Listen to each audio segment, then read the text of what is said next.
અને દેવી અરુંધતી ઋષિમતી અરુંધતી ભાવ અને શ્રદ્ધાપૂર્વક નિત્ય શ્રદ્ધા ગૌમાતાની સેવા કરે અને અનેક બીજી ગૌમાતાઓ ગૌવંશની પણ સેવા કરે. પણ શબના ગૌમાતાનો પ્રભાવ એક જુદો જ હતો. શબના ગૌમાતાનું સ્વરૂપ એકદમ વિરાટ હતું. તો એક સમયે વિશ્વામિત્રજી બીજા દેશથી યુદ્ધ લડી એ યુદ્ધમાં વિજય પામી અને પોતાની વિશાળ સેનાને લઈ મહર્ષિ વશિષ્ઠના આશ્રમ પાસેથી પસાર થતા. તો વિશ્વામિત્રજીએ વિચાર કર્યો કે અમે તો યુદ્ધ જીતીને આવ્યા છીએ, એક આખો દેશ જીતીને આવ્યા છીએ, દેશનું રાજ્ય જીતીને આવ્યા છીએ. તો આ મહર્ષિને પણ દેખાડતા જઈએ કે મારો પ્રભાવ કેવો છે.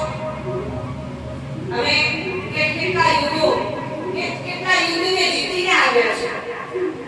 અમે તો સંપૂર્ણ રાજ્ય જીતીને આવ્યા છે.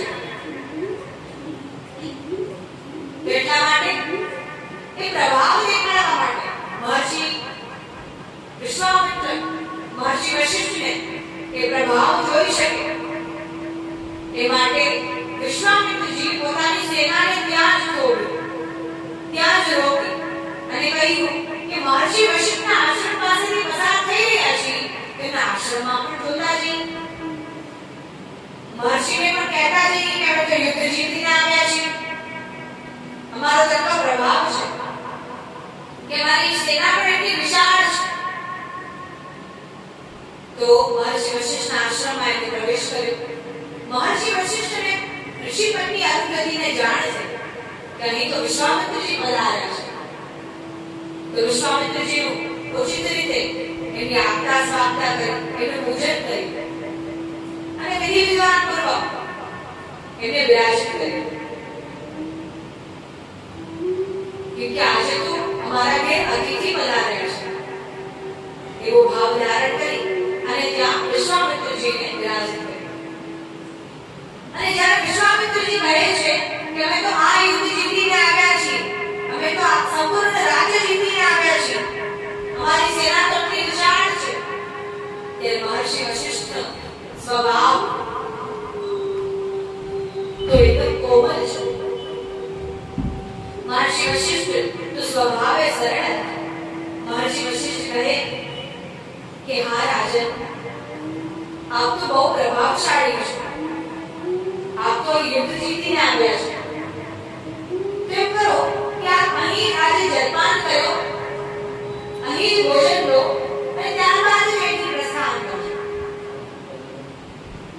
અને વિશ્વામિત્રજી વિચાર કરે કે આવો આશ્રમ છે, આવી કુટીર છે, તો આમાં આટલી વિશાળ સેના માટે ભોજન ક્યાંથી હશે? વિચાર તો આવે. ઋષિ મુનિઓ સરળતાથી રહેવા વાળા, સરળતાથી પોતાનું જીવન વ્યતીત કરે. એમની પાસે કઈ રાજા મહારાજાઓની જે અઢળક ધન, અઢળક સ્વર્ણ તો ન હોય અને એમની એવી આવશ્યકતા પણ નથી. સરળતાથી જીવન વ્યતીત કરવા ઈચ્છે છે, ગૌ સેવા કરીને જીવન વ્યતીત કરવા ઈચ્છે છે. એટલા માટે એમની એવી કોઈ આશા પણ નથી. તો વિશ્વામિત્રજી વિચાર કરે કે આ ઋષિ આગ્રહ કરી રહ્યા છે કે એમની આગતા સ્વાગતા એનું ભોજન આજે જોઈએ જ નહીં, થોડું થોડું ભોજન દેશું, કે ઋષિ એટલા ગરીબ છે. એમની સેનાનો, એમની વિશાળ સેના, એ તો રાજ્ય, એમના રાજ્યનો જ એમને અહંકાર. તો વિચાર કરવા લાગ્યા મહર્ષિ એટલા ગરીબ છે અને એટલું આગ્રહ કરી રહ્યા છે, તો અમે અહીં ભોજન લઈને જ જઈશું એવો વિચાર કરવા લાગ્યા અને ત્યાં જ ભોજન લેવા બેઠા, વિરાજમાન થઈ. અને ત્યારે મહર્ષિ વશિષ્ઠે પૂછ્યું કે શું આપ એકલા પધાર્યા છો? કે અમે યુદ્ધ લડીને આવ્યા છો, તો આપની સેના આપની સાથે દેખાઈ પડતી નથી. ત્યારે મહર્ષિ વશિષ્ઠને વિશ્વામિત્રજી કહે છે કે મારી તો આટલી વિશાળ સેના છે,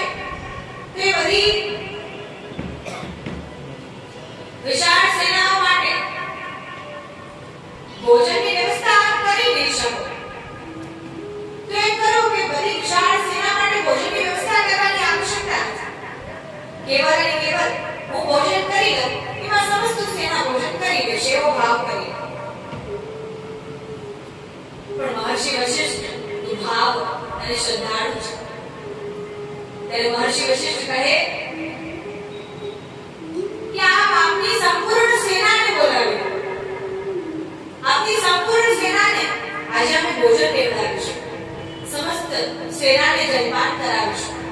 આપ યુદ્ધ લડીને આવ્યા છો, યુદ્ધમાં વિજય પામીને આવ્યા છો, તો આપ સમસ્ત આપની સેનાને ભોજન કરવાનો સમય થતો હશે.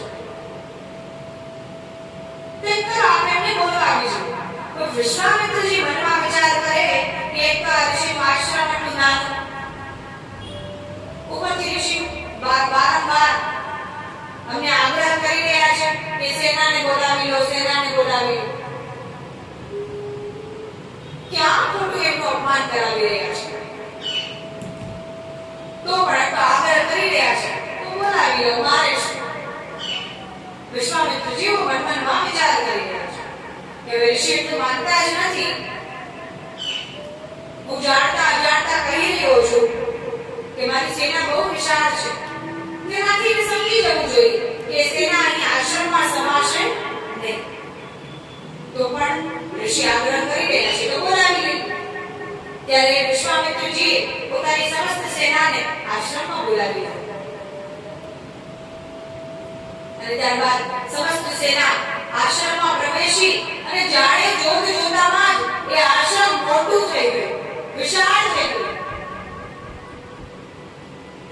દેખાવે તેવું લાગે છે કે નાનકડું આશ્રમ છે, એક નાનકડી કુટીર છે, પણ જોત જોતામાં જ એ આશ્રમ ખૂબ વિશાળ થઈ ગયું અને બધા સૈનિકો, બધી સેના જેમની સાથે આવી હતી તે વિરાજિત થઈ. વિશ્વામિત્રજી આ બધું જોઈ રહ્યા છે, કેમ કે વિશાળ સેના માટે ભોજનનો પ્રબંધ કરવો છે, ભોજનની વ્યવસ્થા કરવી છે. તો એટલા માટે મહર્ષિ વશિષ્ઠ શબના ગૌમાતા પાસે જઈ અને એમને વિનંતી કરી રહ્યા છે કે હે માં, મેં આજ સુધી ભાવ અને શ્રદ્ધા સાથે આપની સેવા કરી છે, તો આજે માં આપના ઘેર અતિથિ પધાર્યા છે. તો હે શબના માતા, આપના ઘેર અતિથિ પધાર્યા છે તો અહીં ભોજન કરવાનો સમય સુધી રોકાવાના છે. અને અતિથિ આવ્યા છે તેમને જલપાન લીધા વગર તો આપણે મોકલી ન શકીએ. તો હે શબના, હે માતા, આપ એવી કૃપા કરો કે આ બધી ભોજનની વ્યવસ્થા આપ જ કરો. કેમકે આપ માં છો, આપ તો સૃષ્ટિનું નિર્માણ કરનારી છો, આપ તો સમસ્ત વિશ્વનું ભરણ પોષણ કરનારી છો, સમસ્ત વિશ્વનું પાલન પોષણ કરનારી છો. તો આપ મારા પર કૃપા કરો અને આ સમસ્ત વિશાળ સેનાના ભોજનની વ્યવસ્થા કરો માં. ત્યારે શબના ગૌમાતા કહે છે કે હે મહર્ષિ, આપે આજ સુધી મારી ભાવ અને શ્રદ્ધા સાથે સેવા કરી છે, તો હવે મારું કર્તવ્ય છે, મારો માતૃત્વનો ભાવ, મારો વાત્સલ્યનો ભાવ બતાડવાનો આજ સમય છે, મારું કર્તવ્ય નિભાવવાનો આજ સમય છે અને હું મારું કર્તવ્ય નિભાવીશ. મહર્ષિ, આપ કોઈ ચિંતા ન કરો, આપ નિશ્ચિંતપણે જઈ રસોઈ ઘરમાં જઈ અને ગોબરનો લેપન કરો અને ભોજન બનાવવાની શરૂઆત કરો, રસોઈ બનાવવાની શરૂઆત કરો. ત્યારે મહર્ષિ વશિષ્ઠ આ સાંભળી અને ઋષિપત્ની અરુંધતી ખૂબ પ્રસન્ન થાય અને ત્યારે ઋષિપત્ની અરુંધતી રસોઈ ઘરમાં જઈ જેવું ગોબરનું લેપન કરે જ છે એટલામાં જ સમસ્ત સેના માટે, વિશાળ સેના માટે અને મહર્ષિ વિશ્વામિત્ર માટે, એ રાજર્ષિ વિશ્વામિત્ર માટે સ્વાદિષ્ટ ભોજનની વ્યવસ્થાઓ થઈ જાય છે. હજુ તો ગોબરનું લેપન કર્યું જ છે. એટલામાં જાણે શબના ગૌમાતા પોતાના શ્રી અંગોથી એ સમસ્ત ભોજનને, સ્વાદિષ્ટ ભોજનને પ્રગટ કરે છે અને ત્યાં વિરાજમાન કરે છે. અને બધા શિષ્યો શિષ્યો છે, ત્યાં ગુરુકુળમાં રહેનારા અને આશ્રમમાં રહેનારા શિષ્યો પણ એ બધા સેનાની અને વિશ્વામિત્રજીની ભોજન વ્યવસ્થામાં લાગી જાય છે. અને રસોઈ ઘરમાંથી અનેક ભોજનના પાત્રો આવી જ રહ્યા છે. વિશ્વામિત્રજી આવું ભવ્ય આયોજન જોઈને ચકિત રહી ગયા, આશ્ચર્યચકિત રહી ગયા. ત્યારે ખૂબ એ સ્વાદિષ્ટ ભોજન એમને ખૂબ કરી, વધારે ભોજન કરી, કેટલાય દિવસ સુધી યુદ્ધ લડતા હતા. ઉચિત ભોજન મળ્યું હોય ન મળ્યું હોય, ભોજન કરવાનો સમય મળ્યો હોય ન મળ્યો હોય, તો સ્વાદિષ્ટ એ ભોજન એટલું સ્વાદિષ્ટ હતું કે એમને વધારે ભોજન કર્યું. હવે એમને વિશ્રામ કરવાની ઈચ્છા થઈ રહી છે. ત્યારે વિચાર કરે છે કે અહીંયા નાના આશ્રમમાં, આ નાની કુટિયામાં અમે ક્યાં વિશ્રામ કરીશું. એટલો જ વિચાર કરે છે અને એટલામાં જ એ આશ્રમ જાણે વિશાળ આશ્રમમાં પરિણત થઈ જાય છે. એટલો વિચાર કરે છે એટલામાં જ શબલા ગૌમાતા કૃપા કરે અને એ આશ્રમ વિશાળ સ્થાનમાં પરિણત થઈ જાય છે. અને વિશ્વામિત્રજી અને એની સમસ્ત સેનાના વિશ્રામ માટે ત્યાં સ્થાન બની જાય છે. અને વિશ્વામિત્ર અને એની સમસ્ત સેના સમય થાય ત્યાં વિશ્રામ કરવા જાય છે. અને જ્યારે સાંયકાળ વિશ્રામ કરી જ્યારે તેમનો પાછા કરવાનો સમય આવ્યો છે, પ્રસ્થાન કરવાનો સમય આવ્યો છે, ત્યારે એમના મનમાં એક વિચાર આવ્યો છે. કેમ કે જ્યારે સ્વાદિષ્ટ ભોજન કરી ઉઠ્યા ત્યારે કેમ કે એમને બહુ વધારે ભોજન કરી લીધું, તો એમને એ વાત પૂછવાનો અવસર મળ્યો નહીં. તો હવે એમને એ વાત પૂછવાનો અવસર મળે છે. હવે એમને વિચાર આવે છે કે આ ઋષિ તો કઈ ધન કમાવા જતા નથી, એ કોઈ રાજા પણ નથી, સામાન્ય ઋષિ છે. તો એમની પાસે આટલી ભોજનની વ્યવસ્થા, આટલી રહેવાની વ્યવસ્થા આવી ક્યાં છે? એમની પાસે આટલા સ્વાદિષ્ટ ભોજનો, મેવા, મિષ્ટાન આવ્યા ક્યાં છે? ત્યારે જ્યારે મહર્ષિ વશિષ્ઠને આ બધું જોઈ રહ્યા હોય અને આ બધો પ્રભાવ જોઈ રહ્યા હોય અને આશ્ચર્યચકિત થતા હોય કે હજી તો અમે અચાનક આવ્યા છીએ, ચલો અમે આવ્યા હોય અને પહેલા સમાચાર પહોંચાડ્યા હોય તો સમજાય કે પહેલેથી તૈયારીઓ કરી, વ્યવસ્થાઓ કરી રાખી હશે, બધો પ્રબંધ કરી રાખ્યો હશે. પણ અમે તો અચાનક આવ્યા છીએ. તો આટલા સમયમાં આ મહર્ષિ વશિષ્ઠે અને એમની પત્નીએ આટલું ભોજન, આ બધી વિશાળ સેના માટે ભોજન બનાવ્યું કઈ રીતે? ચલો ભોજન બનાવી પણ લીધું, બધા શિષ્યો હોય મદદ કરે, સહાય કરે તો બની પણ જાય, પણ આ ભોજન બનાવવા માટે આ બધી સામગ્રીઓ ક્યાંથી આવી? એ બધું વિચાર કરી રહ્યા હોય અને કેમ કે એમને પ્રશ્ન પૂછવો ઉચિત ન લાગે તો સમસ્ત સેના સાથે ત્યાંથી પ્રસ્થાન થાય છે અને પોતાના રાજમહેલમાં પહોંચે છે. અને ત્યારે વિશ્વામિત્રજી પોતાના કર્મચારીઓને, પોતાના સૈનિકોને મોકલે છે કે જાઓ જાણ કરી આવો કે એવું મહર્ષિ વશિષ્ઠ પાસે શું છે જેના પ્રભાવથી આટલી સેનાઓ માટે, આટલી વિશાળ સેના માટે તત્કાલ પ્રબંધ કરી નાખ્યો. એવું શું છે મહર્ષિ વશિષ્ઠ પાસે? ત્યારે એમના બે કર્મચારીઓને ત્યાં જાણકારી પ્રાપ્ત કરવા માટે મોકલે. એવું શું છે એના આશ્રમ? રાજમહેલમાં જેટલા સુખો હોય એટલા સુખો આશ્રમમાં હોવા તો આવશ્યક નથી ને, એટલા વૈભવ આશ્રમમાં હોવા તો આવશ્યક નથી. તે આ વિચારથી એના કર્મચારીઓને ત્યાં મોકલે છે. અને જ્યારે એના સૈનિકો, એના દ્વારપાલો ત્યાં આવી અને જુએ છે ત્યારે એને જાણ થાય છે કે મહર્ષિ વશિષ્ઠના આશ્રમમાં ગૌ સેવા નિરંતર કરતી રહે છે, અનેકવિધ ગૌઓ ની સેવા કરતી રહે છે. અને એમાંની એક શબલા ગૌ માતા જે ખૂબ પ્રભાવશાળી છે, જેનો પ્રભાવ ખૂબ ઉત્તમ છે અને એનું સ્વરૂપ પણ એટલું વિરાટ છે. તો એવી શબલા ગૌ માતાએ કૃપા કરી ત્યારે તત્કાલ ભોજનનો પ્રબંધ થયો, જલપાનનો પ્રબંધ થયો અને વિશ્રામનો પણ પ્રબંધ થયો. તેમને દ્વારપાલો વિશ્વામિત્રજીના રાજમહેલમાં આવી અને વિશ્વામિત્રજીને આ બધી સગળી વાત કહે છે કે આ રીતે એમની પાસે એક શબલા નામક ગૌ છે જે એમના પર કૃપા પ્રાપ્ત કરાવતી રહે છે, જે એમના પર કૃપા કરતી રહે છે. જ્યારે તે દિવસ આપણે યુદ્ધથી વિજય પામી અને ત્યાં પહોંચ્યા તો તે દિવસ આ શબલા ગૌ માતાએ જ કૃપા કરી અને તત્કાલ ભોજનની અને વિશ્રામની વ્યવસ્થાઓ થઈ હતી, તત્કાલ પ્રબંધ થયો હતો. અને ત્યારે વિશ્વામિત્રજી આ સાંભળી એમના મનમાં લાલચ આવી કે આ ગૌ માતા કોઈ પણ કિંમત આપી અને મારે જોઈએ છે.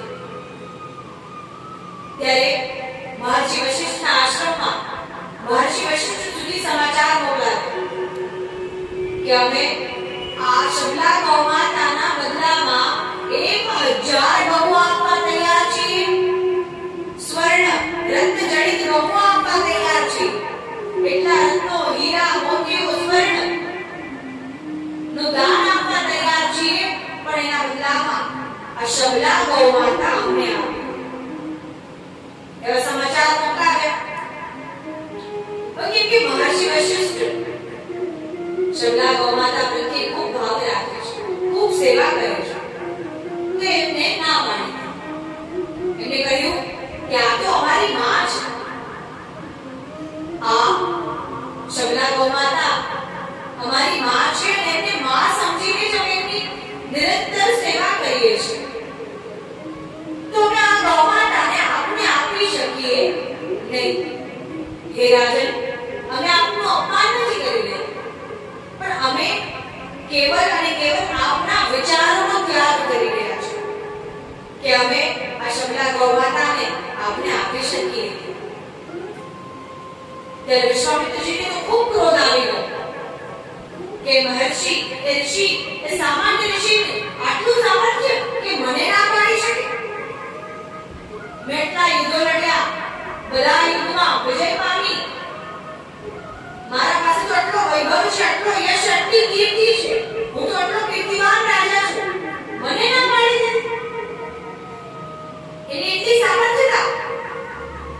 ત્યારે વિશ્વામિત્રજી પોતાની સમસ્ત સેનાને બોલાવી અને વિશ્વામિત્રજી સ્વયં એ શબલા ગૌ માતાને આશ્રમમાં ખેંચી અને લઈ જવા લાગ્યા. શબલા ગૌ માતાને ખૂબ કષ્ટ પહોંચી રહ્યો છે, એને ખૂબ પીડા પહોંચી રહી છે અને શબલા ગૌ માતા ખૂબ રડી રહી છે. અને ત્યારે શબલા ગૌ માતા કહી રહી છે કે હે મહર્ષિ, આપે તો જીવનભર મારી સેવા કરી છે અને મેં મારું માં હોવાનું કર્તવ્ય પણ નિભાવ્યું છે, તો આપને એમ કેમ જવા દેશો? આપને આ રાજાને કેમ સોંપો છો? ત્યારે મહર્ષિ વશિષ્ઠ કહે કે હે શબલા ગૌ માતા, ખૂબ દુખી છે મહર્ષિ અને કહે છે કે હે માં, હું આપને આ વિશ્વામિત્રજીને સોંપવા ઈચ્છતો નથી. હું આપને માતા માનું છું. તો કોઈ પુત્ર પોતાની માને માની ક્યારે પરિસ્થિતિ આવી કરી શકે? એટલા માટે હું આપને દેવા ઈચ્છતો નથી, તો પણ બળજબરીપૂર્વક અહીં આવી એમની સેનાનો પ્રભાવ દેખાડી, એમની સેનાનું બળ જોઈ અને આપને લઈ જઈ રહ્યા છે. હું કઈ નહીં કરી શકું માં. હવે આપ જ આપનું વિરાટ સ્વરૂપના દર્શન કરાવો, જેનાથી આ સમસ્ત સેના નો પરાજય થાય. હું આમાં કઈ નહીં કરી શકું. એવું નથી કે મહર્ષિ વશિષ્ઠ પૂરતા સામર્થ્યવાન ન હતા. એમનું નામ તો સપ્તર્ષિઓમાં લેવામાં આવતું હતું. તેમનામાં કેટલું સામર્થ્ય હશે? સાક્ષાત ઈશ્વરજી એમને બ્રહ્મ જ્ઞાનની પ્રાપ્તિ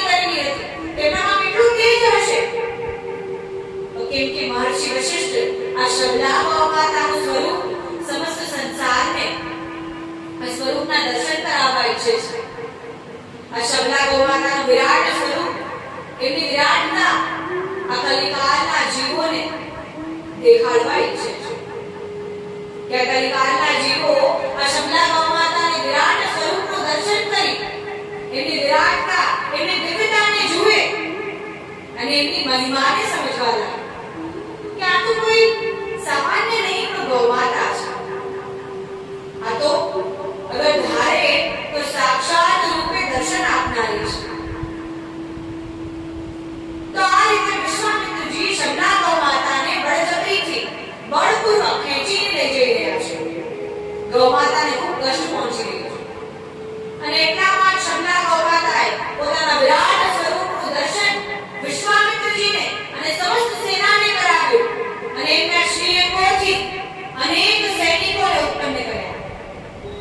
અસ્ત્ર શસ્ત્ર સાથે બ્રહ્મદંડ લઈ અને સૈનિકો ઉત્પન્ન થયા છે અને બ્રહ્મદંડ આપ્યું મહર્ષિ વશિષ્ઠના હાથમાં અને મહર્ષિ વશિષ્ઠ બ્રહ્મદંડ સાથે માતાની આજ્ઞા અનુસાર, શબલા ગૌ માતાની આજ્ઞા અનુસાર એ વિશ્વામિત્રજી સાથે યુદ્ધ લડી રહ્યા છે અને વિશ્વામિત્રજી સાથે યુદ્ધ લડી એમને પરાજય કરી અને સ્વયં વિજય પામી અને એમનો યુદ્ધ લડી અને એમને પાછા મોકલ્યા.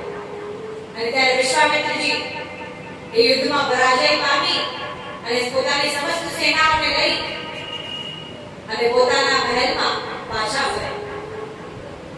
હવે અહીં વિશ્વામિત્રજીના મનનો અહંકાર હજુ વધી રહ્યો છે, કેમ કે હજુ એમના અહંકારનું સિંચન કરી રહ્યા છે. તેમના મનમાં આજે વિચાર આવે છે કે આજ સુધી બેઠા યુદ્ધો લડ્યા તો પણ ક્યાંય મેં પરાજય પામી નથી. આ મહર્ષિનું એટલું સામર્થ્ય કે મને યુદ્ધમાં હરાવી દીધું. આવો વિચાર કરી અને મહર્ષિ વશિષ્ઠને હરાવવા માટે, મહર્ષિ વશિષ્ઠની એ શબલા ગૌ માતાને પામવા માટે વિશ્વામિત્રજી તપ કરવા બેઠા. ભગવાન શંકરનું ધ્યાન કરી રહ્યા છે અને જ્યારે ભગવાન શંકરનું ધ્યાન કરી રહ્યા હોય ત્યારે દેવરાજ ઇન્દ્રએ આ દર્શન જોયું, આ દ્રશ્ય જોયું અને ત્યાંથી વિચાર કરી રહ્યા છે કે વિશ્વામિત્ર પાસે તો બધું છે, તો એ હવે શું પામવા માટે આટલું જપ કરી રહ્યો છે? ક્યાંક એને મારું ઇન્દ્રાસન પ્રાપ્ત તો નથી કર્યું ને? દેવરાજ ઇન્દ્ર એ વિચાર કરી રહ્યા છે કે એને મારું ઇન્દ્રાસન તો જોઈતું નથી ને, એના માટે તપ નથી કરી રહ્યા. તો હવે એમને વિશ્વામિત્રજીનો તપ ભંગ કરવા માટે અપ્સરાઓ મોકલી અને ત્યારે સૌપ્રથમ એને મેનકા નામક અપ્સરા મોકલી. એ મેનકા આવી અને એમનું સૌંદર્ય એટલું મોહિત કરનારું, એમનું સ્વરૂપ જોઈ અને વિશ્વામિત્રજી મોહિત થઈ ગયા અને એમનું તપ ભંગ થઈ ગયું. એમનું તપ ભંગ થઈ ગયું અને જ્યારે ભાનમાં આવ્યા ત્યારે એને વિચાર આવે છે કે આ અપ્સરાએ આવીને તો મારું તપ ભંગ કરી નાખ્યું, કે હવે તો મારે મન મક્કમ કરી સંયમ રાખી અને તપ કરવા બેસવું પડશે. ત્યારે અપ્સરાને ત્યાંથી ભગાવી અને ફરી તપ કરવા બેઠા. અને ત્યારે મેનકા અપ્સરા ત્યાંથી ફરી સ્વર્ગલોકમાં પધારી અને ત્યારે ફરી બ્રહ્માજીનું તપ કરવા બેઠા. એને વિચાર કર્યો કે ભગવાન શંકર તો પ્રસન્ન થવાના છે એવું લાગતું નથી. બ્રહ્માજીનું તપ કર્યું, બ્રહ્મદેવને પ્રસન્ન કર્યા. ત્યારે બ્રહ્માજીનું તપ કરવા બેઠા, બ્રહ્માજીનું ધ્યાન કરી રહ્યા છે. પછી બ્રહ્માજીનું ધ્યાન કરી રહ્યા છે તો દેવરાજ ઇન્દ્ર ફરી આ દૃશ્ય જોવે છે કે આ વિશ્વામિત્ર શું કરી રહ્યો છે તે સમજાતું નથી. કે કેટલોય પ્રયાસ કરી લે એને કઈ આ ઇન્દ્રાસન પ્રાપ્ત થવાનું નથી. આ ઇન્દ્રાસન હું મૂકવાનું નથી. ત્યારે એમને સ્વર્ગની અતિ સૌંદર્યવાન રંભા નામક મેનકા, રંભા નામક અપ્સરાને મળ્યા અને રંભા આવી અને વિશ્વામિત્રજીનું તપ ભંગ કરવાનો પ્રયાસ કરવા લાગ્યા. હવે આ વખતે વિશ્વામિત્રજી એના સૌંદર્યના જાળમાં તો ન ફસાણા, એના સૌંદર્ય, એના સ્વરૂપની માયા જાળમાં તો ન ફસાણા. બેઠા. અને સાધક જ્યારે જ્યારે ક્રોધ કરે છે ત્યારે ત્યારે એની સાધના નષ્ટ થઈ જાય છે. તત્કાળ એની સાધના, એની પાઠ પૂજા, એનું તપ જપ સર્વ નષ્ટ થાય છે. તેનું તપ પાછું ભાંગી થઈ ગયું. તો આ રીતે બે વાર વિશ્વામિત્રજીનું તપ ઇન્દ્રલોક દેવરાજ ઇન્દ્ર દ્વારા ભંગ થયું. એમને અપ્સરાઓ મોકલી. અને તો વિશ્વામિત્રજી વિચાર કરે કે હું શું કરું કે મને આ સબલા ગૌમાતા પ્રાપ્ત થાય. હવે મને લાગતું નથી કે ભગવાન શંકર અને બ્રહ્માજી પ્રસન્ન થવાના હોય. તો હવે એમને વિચાર કર્યો કે મહર્ષિ વશિષ્ઠનું વધ કરી નાખો, જેનાથી હવે ઋષિપત્ની અરુંધતી તો એક સ્ત્રી છે, તો સ્ત્રી તો અબલા હોય છે. સ્ત્રી શું કરી લેશે મારે? તો સ્ત્રી મારું કંઈ બગાડી શકવાની નથી. એ વિચાર કરી કે મહર્ષિ વશિષ્ઠનું વધ કરવાની યોજનાઓ બનાવવા લાગ્યા. અને રાત્રિમાં મહર્ષિ વશિષ્ઠના આશ્રમની બહાર જઈને છુપાઈ ગયો. મહર્ષિ વશિષ્ઠની આશ્રમની બહાર નાની ખીરક હતી, નાની ગૌશાળા હતી. ત્યાં શબલા ગૌમાતા અને બધી ગૌમાતાઓને ત્યાં રાખ્યા હતા. અને ત્યાં કે રાત્રિ હોય, અંધારું હોય, ત્યાં રાત્રિમાં જઈ અને ગૌમાતાની મધ્યમાં જઈને બિરાજમાન થઈ ત્યાં છુપાઈ ગયો કે કોઈને હું દેખાઈ ન જાય. અને ત્યાંથી એને આશ્રમના ભીતર મહર્ષિ વશિષ્ઠ અને ઋષિપત્ની અરુંધતી ની વાર્તાલાપ સંભળાઈ રહી છે. રાત્રિ હોય, શાંતિ હોય, તો કોઈ દૂર સુધી વાર્તાલાપ કરતું હોય તો પણ સંભળાઈ જાય. અને આ તો રાજા છે, એનો પ્રભાવ જ કંઈક અલગ હોય, એની પાસે વિદ્યાઓ હોય. તો વિશ્વામિત્રજીને મહર્ષિ વશિષ્ઠ અને ઋષિપતિ અરુંધતી વાર્તાલાપ સંભળાઈ રહ્યો છે. અને ત્યાં અંધારામાં ગૌમાતાના મધ્યમાં બેઠા છે અને બેઠા બેઠા વિચાર કરે છે કે જેવો આ ઋષિ સૂવે, રાત્રિમાં સુવા જાય એટલામાં હું જલ્દી જઈને એનું વધ કરી નાખું. તો એની સુવાની પ્રતીક્ષા કરી રહ્યા છે. પ્રતીક્ષા જ કરતા હોય એટલામાં કેટલી ગૌઓના મધ્યમાં છુપાયેલા છે. તો ગૌમાતાનું ગૌમૂત્ર એમના પર પડે, એમના મસ્તક પર પડી. હવે કેમ કે ત્યાં છુપાયેલા છે, કોઈને ખબર પણ ન પડવી જોઈએ, તો શાંતિથી ચૂપચાપ બેઠું રહેવું પડે. અવાજ કરે, ગૌમાતાને મારવા માટે ઊભા થાય તો લોકોને ખબર પડી શકે છે. તો હવે કેમ કે અગર ફરી યુદ્ધમાં પરાજય પામ્યો તો અપમાન થઈ શકે છે, પ્રતિષ્ઠા ઓછી થઈ શકે છે. એટલા માટે એવું ઈચ્છતા ન હતા તો એ ગૌમૂત્રની ધારથી અભિષેક શાંતિથી થવા દો અને ચૂપચાપ બેઠા રહે, કઈ બોલ્યા નહીં. હવે આ રીતે બેઠા છે અને પ્રતીક્ષા કરી રહ્યા છે ક્યારે આ સુવેડો, ક્યારે અંદર જાય. એટલામાં જ ઋષિપત્ની અરુંધતી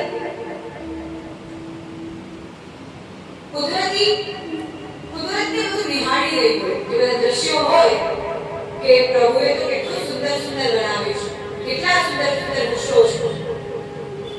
ચંદ્રને નિહાળી રહી હોય ત્યારે ઋષિપત્ની કહે છે કે હે મહર્ષિ, શું આ ચંદ્રમાં જેટલું તેજ છે, આ સૂર્યમાં જેટલું તેજ છે, એનાથી અધિક તેજ શું આ સંસારમાં બીજે ક્યાંય છે? ત્યારે મહર્ષિ વશિષ્ઠ કહેવા લાગ્યા કે હે દેવી, ચંદ્રમાં તો એટલું તેજ છે, ચંદ્રમાં એટલી શીતળતા છે જ, સૂર્યમાં પણ એટલું તેજ છે, પણ આ સંસારમાં સૂર્યથી પણ વધારે તેજ અગર કોઈમાં હોય તો એ છે વિશ્વામિત્રજીના જપમાં. વિશ્વામિત્રજીના તપમાં જેટલું તેજ છે એટલું જ તેજ સૂર્યદેવમાં છે, એટલું અધિક તેજ છે. ત્યારે આ વાત વિશ્વામિત્રજીએ સાંભળી અને વિશ્વામિત્રજી વિચાર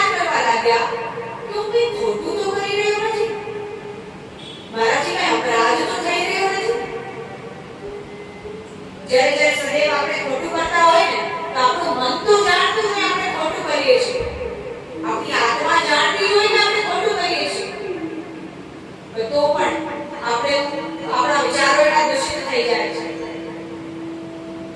લોકોની વિચાર જોઈ, લોકોનો ભાવ જોઈ આપણા વિચારો દૂષિત થઈ જાય અને આપણા મનમાં બદલા લેવાની ભાવનાઓ પ્રગટ થઈ આવે છે. લાલચ, અહંકાર, ક્રોધની જ્યારે ઉત્પત્તિ થાય ત્યારે જીવનું જીવન નષ્ટ થઈ જાય છે, એની સાધના નષ્ટ થઈ જાય છે અને એનામાં દૂષિત વિચારો આવે છે. તો આ રીતે ત્યાં બેઠા બેઠા વિચાર કરી રહ્યા છે અને વિચાર કરે કે મારાથી કે અપરાધ તો થતો નથી. એટલો વિચાર કરે અને એટલામાં જ ત્યાં બીજી ગૌમાતા, કે બે ગૌમાતાના મધ્યમાં બિરાજમાન છે, બીજી ગૌમાતા એટલામાં જ મસ્તક પર ગોબર કરી નાખે. કે ગૌમાતા હજી અડધી રાત્રે થઈ નથી, ગૌમાતાને સુવાનો સમય હવે થશે. તો એટલામાં જ ગોબર કરે કે ગૌમૂત્રની ધારથી વિશ્વામિત્રજીનું મન અડધું પવિત્ર થયું અને એને વિચાર આવ્યો કે હું ખોટું કરી રહ્યો છું. જેવું ગોબર એના મસ્તક પર પડ્યું એમાં એનો વિચાર નક્કી થઈ ગયો. એને સુનિશ્ચિત કરી લીધું કે પાકું હું કંઈક ખોટું કરી રહ્યો છું, મારાથી કંઈક અપરાધ તો થઈ રહ્યો છે. આ ઋષિમુનિ જેને હું દૂષિત સમજતો હતો, દોષી સમજતો હતો, એ તો ખરેખર મારી પ્રશંસા કરી રહ્યા છે કે મારા તત્વમાં એટલું તેજ છે, મારી સાધનામાં એટલું તેજ છે, એવી પ્રશંસા કરી રહ્યા છે. તો મારા વિચારો તો કેટલા દૂષિત છે. હું આવા ઋષિમુનિ જે પરમ ગૌસેવી છે, આવી ગૌમાતાઓની સેવા કરે છે, એના જીવનમાં ક્યારેય એને કોઈનું અનિતિનું લીધું નથી, એવા ઋષિમુનિનું ક્યારેય વધ ન કરી શકે. એ તો સાક્ષાત સપ્તર્ષિઓમાંના એક ઋષિ છે. તેમને હું કષ્ટ ન પહોંચાડી શકું, એનો વધ હું ન કરી શકું, મારાથી આવો અપરાધ ન થાય એવો વિચાર કરી અને ત્યાંથી ઉભા થઈ ગોબર અને ગૌમૂત્રથી તો સ્નાન કરી જ લીધું છે, મન પવિત્ર અને શુદ્ધ બન્યું છે. ત્યારે ઉભા થઈ અને અડધી રાત્રિમાં દોડતા દોડતા આશ્રમમાં પ્રવેશી ગયા અને મહર્ષિ વશિષ્ઠથી ક્ષમા માંગવા લાગ્યા કે હે મહર્ષિ, મને ક્ષમા કરો, આપના વિચારો તો એટલા સુંદર છે, આપના વિચારો તો આવા પ્રભાવી છે અને મેં આપના વિશે એવો વિચાર કર્યો, મારે આવું ન કરવું જોઈએ, આ મારો અપરાધ છે. હું મારા અપરાધનું પ્રાયશ્ચિત હવે ગૌસેવા કરીને કરીશ. તો આ રીતે વિશ્વામિત્રજી મહર્ષિ વશિષ્ઠથી ક્ષમા માંગવા લાગ્યા અને એમને ત્યાં ક્ષમા માંગી અને ગૌસેવા કરવાનો નિર્ણય લીધો. અને ત્યારે કે ગોબર અને ગૌમૂત્રના સ્નાન માત્રથી એમનું મન શુદ્ધ બન્યું છે અને એનું મન પવિત્ર બન્યું છે. તો શબલા ગૌમાતાના વિરાટ સ્વરૂપના આપણે દર્શન કર્યા અને સ્વરૂપ જાણે સાક્ષાત આપણા સમક્ષ પ્રગટેલું હોય એવો ભાવ પ્રગટ થાય છે. અગર મનુષ્ય ભાવ અને શ્રદ્ધા સાથે આ શબલા ચરિત્રને શ્રવણ કરે છે, તે મનુષ્યને દરેક ગૌમાતામાં સાક્ષાત કામધેનુ ગૌમાતા અને સાક્ષાત શબલા ગૌમાતાના વિરાટ સ્વરૂપના દર્શન થાય છે. આ ચર્મચક્ષુઓથી આપણે ગૌમાતાના દર્શન કરશું તો આપણને કેવલ દુગ્ધ પ્રાપ્તિનો એક ઉપાય જ દેખાશે, કેવલ દુગ્ધ પ્રાપ્તિનું સાધન જ દેખાશે. જો ભાવ સાથે દર્શન કરીશું તો આપણને સાક્ષાત કામધેનુ રૂપીના દર્શન